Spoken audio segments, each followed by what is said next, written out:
How to delete all liked videos on YouTube at once. Hey everyone, welcome back to the channel. In this video we will learn how we can delete all liked videos on YouTube at once, so make sure to watch the video till the end. In order to delete all liked videos on YouTube at once, just go and open the YouTube app. Then after that, make sure to tap the profile icon from the top right and then just go to the option called manage your Google account. Once you go to manage your Google account, what you want to do is simply go to the option called data and privacy, and under data and privacy, if you look over here, you'll find the option called YouTube watch and search history. So you want to make sure to tap on it, and as you tap the option called YouTube watch and search history, what you want to do is just go to interactions, and when you go to interactions, you can just go to video likes and dislikes.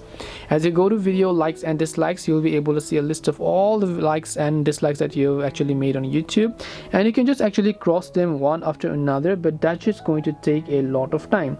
So instead, what you want to do is you want to simply go ahead and then tap the little three dots option here, tap on delete all, and delete your likes and dislikes on YouTube videos from all time. So tap the delete option in order to delete all your likes and dislikes. This way you can delete all liked videos on YouTube at once.